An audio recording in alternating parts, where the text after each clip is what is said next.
Good evening and welcome to Midlands Today at this slightly later time. The Duke of Edinburgh, who died this morning at Windsor Castle, was a frequent visitor to the West Midlands during his time as consort. Alongside Her Majesty the Queen, he took part in scores of major landmark events in the region, to the delight of the hundreds of thousands who turned out to see the royal couple. Giles Latcham looks back now at his enduring relationship with our part of the world.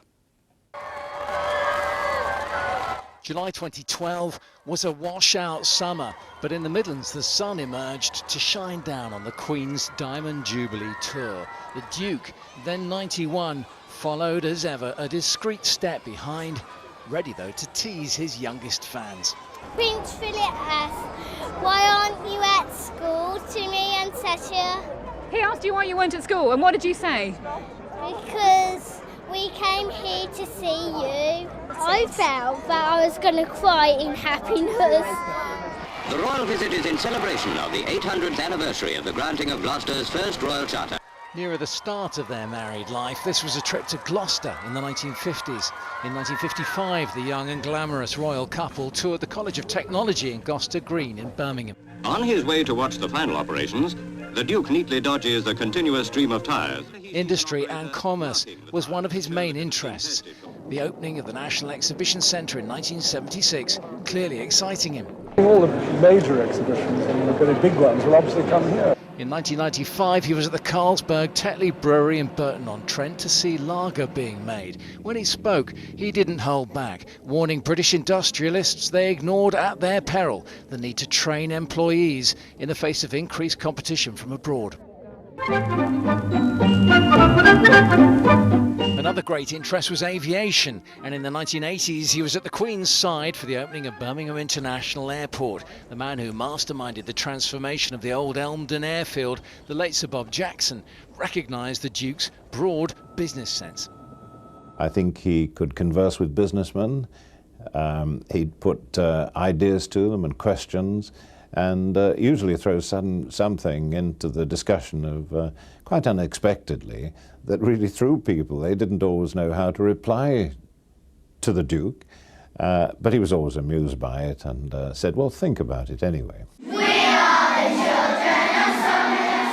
Children provided amusement too. This was the musical welcome awaiting him at Tipton in the Black Country in 2008. How excited are you about the royal visit? Very excited because I've never seen any of the royal family before. His last visit was to New Street Station, but many remember him for his love of sport.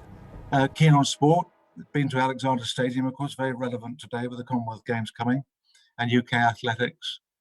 Been to Warwickshire cricket a few times, and the thing probably I will always remember the most, having endured it a bit myself and with all my children, the Duke of Edinburgh Award, which has made such a which has been sustainable, long-lasting, as making such a difference to people today. For decades, he encouraged young people to fulfil their potential and channel their energies via the Duke of Edinburgh Awards scheme, established in 1956. We're about to see the world's most experienced plaque unveiling. In a long lifetime of public service, the Duke learnt how to leave his audience laughing. Here in 2011, when the Queen opened the rebuilt Royal Shakespeare Theatre in Stratford, though he was bemused by a device actors used when pretending to answer a call of nature. And this is a wee bag. What? A wee bag. If somebody has to go for a wee thing. Occasionally, he took centre stage. There was a warm welcome when he visited Birmingham without the Queen to open the revamped Edgbaston Stadium. Refused to go in the lifts, wanted to walk around the whole of the new development and really felt it was a wonderful addition to English cricket, and I think he took great joy out of it. When the Queen opened the International Convention Centre, the crowd were in good voice to mark his 70th birthday 2 days earlier. His was a supporting role, but the way he performed it won him great respect and genuine affection. Giles Latcham reporting. This evening, the Duke of Edinburgh's life is being remembered right across the Midlands. Audrey Diaz is at the National Memorial Arboretum at Alderwas. Audrey. That's right, Nick. The Duke of Edinburgh was a keen supporter of the National Memorial Arboretum. In fact, this tree behind me was planted in honour of his first visit here in July of 2002.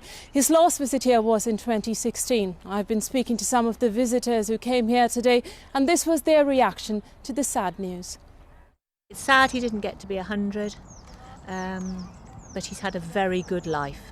Sad for the family and end of a very long life. 99 and nearly 100 is an amazing achievement. The Duke of Edinburgh scheme is a really fantastic legacy of his as well. I think it's something that will live on after he's gone as well. My first thought actually was for the Queen and the fact they've been married so long, 70-something years, and so to lose, the man that you've been with all those years, that's really sad. I just feel really sad for her. It's very sad, isn't it? And when he's doing with the Navy, he's done a lot for the country, and yeah, it's sad, very sad. Yeah. I think he'll be missed. Well, Philippa Rawlinson is the managing director here. Philippa, how have the people here been remembering the Duke? Fondly. He's visited us many times over the 20 years of the Arboretum's life, and as you said, firstly in 2002 when he planted the Golden Beech tree on the Golden Jubilee tour, and the team have really got to know him over those visits and have many fond memories of him that they've been sharing with each other and with me today, of someone that was very interested, very engaged, and and his witty humour coming through during those visits. What have you been doing here to mark that sad news of his passing? Well, when we had the news just before lunchtime today, we immediately put all the flags on site, including the Union flag at our entrance down to half-mast, and they will stay there until the day after his funeral. All the team are wearing black armbands as a mark of respect to the gentleman that they knew so well on site, and I'll be writing to Her Majesty to express all of our condolences for the sad passing of the Duke of Edinburgh, to her and to all the royal family. And of course the Duke's last visit here was in 2016 for a cause that was really quite close to his heart. Yes, he was a patron of a club that marked the disfigurement of RAF officers and their rehabilitation after the Second World War, and so he was here to mark the dedication of that memorial in 2016, and it was a pleasure to see him. Well, thank you so much, Philippa. And as Philippa mentioned there, the Duke had a big impact on the people here, and that legacy will live on. Audrey, thank you. Well, of course, there have been thousands of tributes paid to Prince Philip from all over the world during the day, on radio, television, in print or on social media. I've been joined now by our political editor, Elizabeth Clinker, to hear about some of the tributes from closer to home, here in the West Midlands. Elizabeth. Yes, that's right. Of course, he was a fixture in all of our lives, wasn't he? Having married the Queen in 1947, so he's just always been there. And as you say, tributes coming in from across the region. Let's have a look at some political reaction now here first. We have Sajid Javid, who of course is the MP for Bromsgrove and the former Chancellor of the Exchequer. He says, His Royal Highness Prince Philip, Duke of Edinburgh, devoted his life to serving the UK and the Commonwealth. He made me so incredibly proud to be British. May he rest in peace. And then Councillor Ian Ward, who's the Labour leader of Birmingham City Council, he said today on Twitter, very sorry to hear that His Royal Highness Prince Philip has died. My thoughts are with the Queen and her family at this sad time. And elsewhere, we can hear also that this was on Twitter from Dave Thompson, the Chief Constable of the West Midlands Force, of course, the biggest force outside of London. He said, a very sad day for our nation. All our thoughts are with our sovereign and her family. His Royal Highness will be forever seen as an icon of duty and service to our country and Commonwealth. And I think that word duty, I mean, that resonates, doesn't it, with so many of us? That's what we think of when we think of Prince Philip. Yeah, absolutely. West Midlands Ambulance Service as well also sent us this message. They say, we're saddened to hear that His Royal Highness Prince Philip, the Duke of Edinburgh, has passed away. He stood alongside Her Majesty the Queen as a figurehead for this country, representing the monarchy with pride. And of course, as well as official sources, lots of people at home have been getting in touch with their messages on social media. We can see now Anthony Windsor, he said on Facebook today, rest in peace, sir, and thanks for your service to the public. And Mary Flanagan, rest in peace, Prince Philip. You are sadly missed. Thinking of Queen Elizabeth and her family at this sad time. And of course, many of us would really endorse that sentiment. Absolutely, yeah. Thank you, Elizabeth. See you again later. Now, a Lord Lieutenant is the Queen's personal representative for a specific area or county. I've been speaking to the Lord Lieutenant of the West Midlands, John Crabtree. Well, obviously, what a great shock. I mean, everyone will be saying that, but in this particular case, was the Duke of Edinburgh, we'd had all the concerns of the month there when he'd been in and out of hospital, and had begun to think he'd come through that, and our mind was turning to June and his 100th birthday and how we might recognise his 100 years and celebrate his life. So a real shock, not what I was expecting at all. And how would you describe his importance in public life? I feel so unqualified to do justice to him. Someone will say, won't they? I think someone will say, well, he was the best known husband in the world, perhaps. But you think he was that for more years than I've lived my very long life. Over 70 years, quite extraordinary.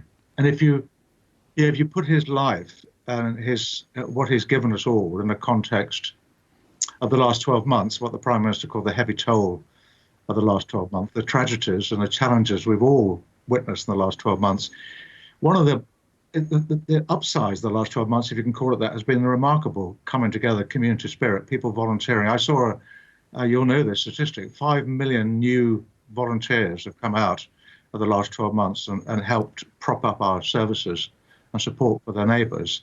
Well, the Duke of Edinburgh was the model volunteer. And of course, the Queen and Prince Philip have been very visible in the West Midlands over the decades, haven't they? Yeah, so obviously we're a new county. We're in the West Midlands. We're 50 years old, not quite. So he's been here at least 50 times. The things I remember, you'll remember, will be opening the NEC with Her Majesty the Queen, opening the ICC again with Her Majesty, coming to New Street Station, I think was the last time we saw him. But in the context of what's going on now in our great city, of course, the Commonwealth Games, he came several times to Alexander Stadium for the UK Athletics. He came to Warwickshire Cricket Club, where, of course, women will be participating in a T20 tournament next year at the Commonwealth Games for the first time. So, very relevant to what we're looking forward to now here in our region. And as someone yourself in close contact with the royal family, because you're a representative of the Queen, how much regard and affection do you feel the royal family have these days in modern life?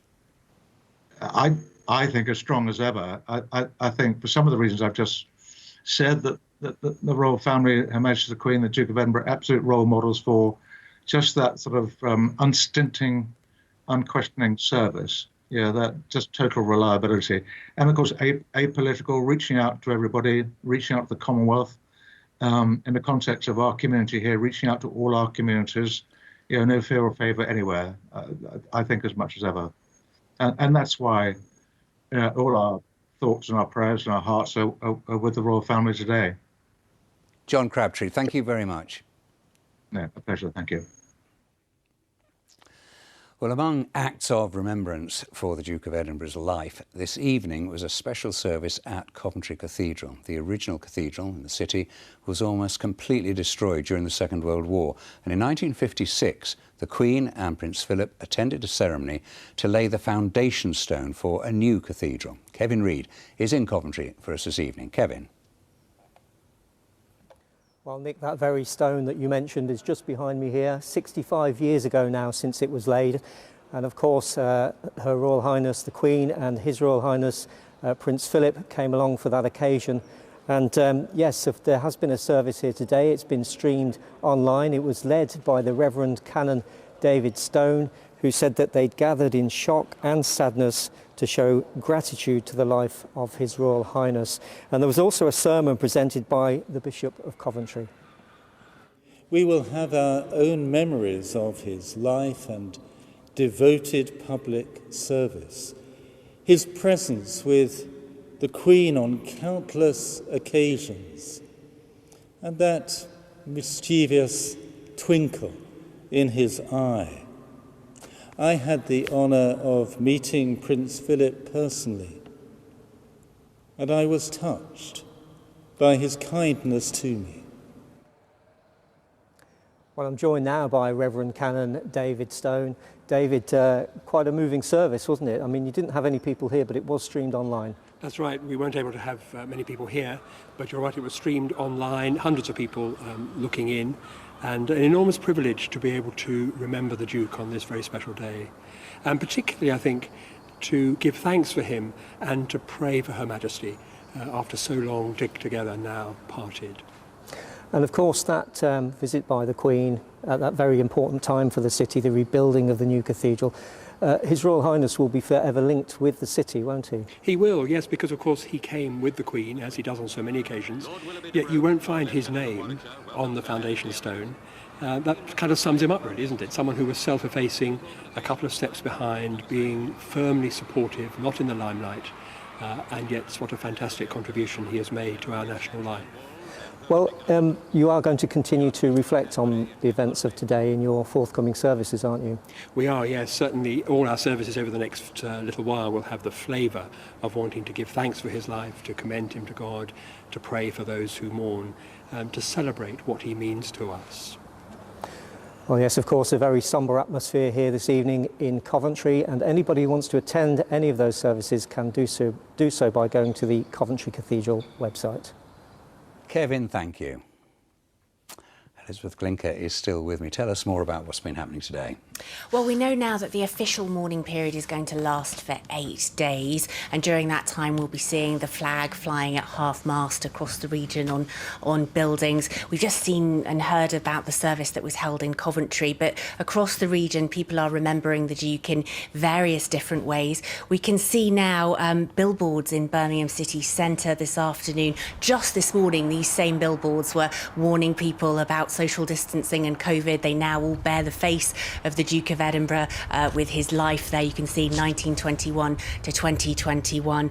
We can then also hear now the bells being rung at St Edith's Church in Tamworth in Staffordshire this afternoon.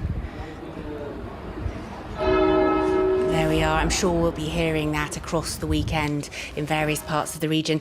And also earlier today at Edgbaston Cricket Ground in Birmingham, there was a 2-minute silence during the lunch break when Warwickshire were playing Derbyshire in the county championship. So you could see players there marking the Duke's death. And we've also seen other tributes being paid via email to us. We saw the Prince actually visiting the Royal Shakespeare Company in some of the footage we saw earlier. They wrote to us today and said, "We are saddened to hear news of the death of His Royal Highness the Duke of Edinburgh. The Duke last visited us in 2011 when he accompanied the Queen for the formal opening of the transformed Royal Shakespeare Theatre, a memorable day in the history of the company that we were all so pleased to share with him."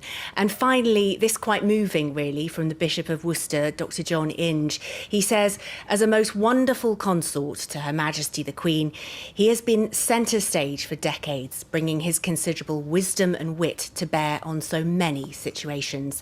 I join in giving thanks for the long life of a remarkable man and pray that he will rest in peace and rise in glory." Oh my goodness, that is poignant, isn't it? Oh, thank you, Elizabeth. And it's so clear that he left a lasting mark and genuine affection felt for him. Yeah. Thank you. Well, the Duke of Edinburgh was an accomplished pilot in all types of aircraft. He gained his RAF wings in 1953, and during his life he achieved almost 6,000 flying hours in 59 different aircraft. Ben Godfrey is at the RAF Museum in Cosford for us this evening. Ben. Well, Prince Philip was renowned for having a long and distinguished naval career, but he longed, friends said, in his early 30s for the freedom of the skies, and this was his ticket to ride. Behold the de Havilland Chipmunk. He had 10 training flights in the early 1950s as a young man, and he earned his wings very shortly afterwards. The RAF Museum Cosford was very lucky to get hold of this. This is the actual flight, the actual plane that he was in the early 1950s, and it's here taking pride of place on a very poignant day. Let's talk to Tom Hopkins from RAF Museum. This is a piece of history right here, right now, a very sad moment for the museum and the history and association with the Prince. Absolutely. The museum was, the Prince was always such a great supporter of the museum. He was our patron right from our establishment back in 1972. Always a strong advocate for us. Sad day for us as it is for the rest of the nation, but it's wonderful to have this this object here, which has such a physical connection to It's him. really small. It's very punchy though in the air. I mean, he had a sense of adventure, of optimism, didn't he? What would this training machine have given the prince, a young prince wanting to flex his wings? I think he would have enjoyed flying it. I mean, he is on record as saying it's his favourite aircraft. This entered service with the RAF in 1946. Its predecessor was the de Havilland Tiger Moth, a biplane behind me there. That sounds a bit more like what he might be after. It's got no cover on top. Absolutely, but then this is a bit nippier, it's a bit more modern, and you can do more advanced aerobatics in it. It's supposed to be a pleasure to fly, very responsive and easy on the controls. What I liked about this, an extremely busy man there to support the Queen, found time to go and fly one of these very close to home. Yes, he flew out to a place called West Waltham in Berkshire, only a few miles from Windsor Castle. Yeah, and Tom, what will be the legacy of this here? Hopefully people will be able to come and see it and pay tribute to the Prince. Yes, hopefully. We are due to open again on the 17th of May. This hangar is going to be used initially for school visits, but it's going to be fantastic to get children in and inspire them with the Duke's story. Tom, thank you very much. Well, this aircraft here has a special place in the Prince's heart, of course, as we saw earlier pictures of him in his early 30s. But actually, he continued flying until the age of 76. His last flight was in 1997. Throughout his years here, whether it was on the ground, in the seas, or accompanying the Queen, he had that sense of adventure that he never lost. Ben at Cosford, thank you. Well, someone with fond personal memories of the Duke is Tony Mullins from Hall Green in Birmingham.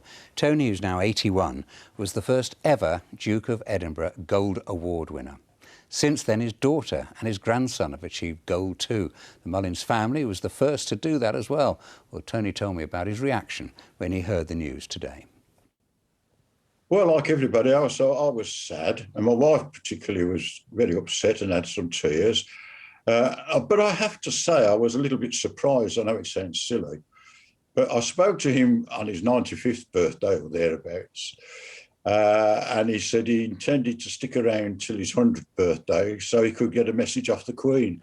So, and I believed it, you know. I didn't think it would be any other way. But no, you know, that's so. No, well, it is an end of an era. But he created this wonderful award, which has reached literally millions of young people, all of which have got a bit older now, of course, some of them. And it's worldwide. More than 140 countries do it now in some form. And it's just phenomenal, really. And it will carry on because Prince Edward has picked up the baton now, and he's a Gold Award holder, and he'll carry on with it. And you must feel very special, the fact that you were the first person to win the Gold Award. And you must be special to Prince Philip because of that. It was jam. It was sheer luck. I never intended to, and I didn't find out for 2 or 3 years afterwards that I was. He used to... I've met him several times over the years, and his first rejoinder as soon as he saw me was, "Oh, it's you again." And I used to say, "Yeah, and it's you again." You know, we just hit it off very well. He'd come across and he'd have a word with me and perhaps ask me a couple of things as to what I thought was going on or what was an idea to do. Or he usually left me with a chuckle at my expense. You did meet him loads of times. What was he like? He was a nice bloke. I always thought of him as a bloke. He was just a nice bloke. He'd come and chat to me. He was good with the youngsters. You know, you've got that generation thing where you've got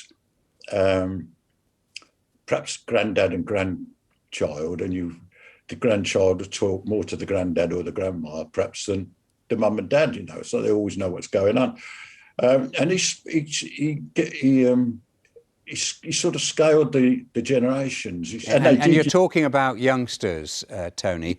Your family is the first, I think, as well, to have 3 gold medals across the generations. Is that right? Yes, that's quite correct. So he was very impressed with that, surely. Oh, he was delighted. We'd met him at a function a couple of years before, and he said he knew that James, our grandson, was doing the Gold Award. And he said, I promise you, and these are very words, he said, I promise you, I won't drop off my perch until you've got your gold award. So, no, fair enough. Anyway, a couple of years later, sure enough, he got his gold award and off we trotted.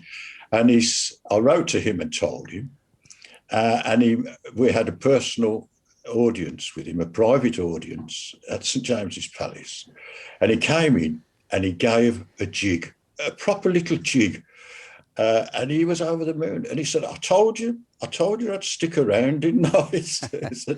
Oh, they're wonderful memories, Tony. Thank you so much for sharing them with us. Really appreciate it. Thank you. Well, thank you very much. What a character, eh? It's been another chilly old day today. I wonder how it's looking for the weekend. Here's Becky.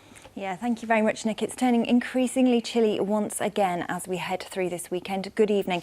We have been plagued today by a cold front, which has mostly presented itself as some cloud and some drizzle. It's really sat across us for much of the day, but steadily it has been sinking its way southwards. In its wake, it's left some blue skies, but it is going to be much chillier for these spring lambs as they head through the course of this weekend. But there will be some added sunshine to come, although notice that wintry showers particularly likely in places like Leek in Staffordshire. So let's take a look at the pressure chart. High pressure firmly in charge, and it's dragging down that Arctic air once again. Now the winds will fall lighter as we head through the course of the weekend, but there's always the chance of a shower. Through tonight, we see that cold front clearing away. We'll start to get some cloud filtering its way in from the east. Maybe some showers. They could turn wintry, but where we keep those clear spells for longer, -4, a very chilly start to the day tomorrow. There will be some sunshine through the course of the day, but again, we start to get some showers filtering their way through, and again, they could be wintry over higher ground, but even to lower levels where those showers are heaviest, with temperatures pushing up to 10 degrees if we're lucky. As we head through the overnight period once again, we'll see those skies clearing away. Again, there's the chance of some wintry showers here and there, particularly over higher ground. Again, temperatures back down into minus figures. Another frost is likely as we start the day on Sunday. It will be a chilly day. There will be some sunshine. Again, the chance of a shower. Temperatures in single digits. But as we head into next week, they will start to climb. Nick. Thank you, Becky. That's all from us this evening at the end of a sad day for our country and the Commonwealth. And indeed, it's the end of an era. Thank you for joining us. Goodbye for now.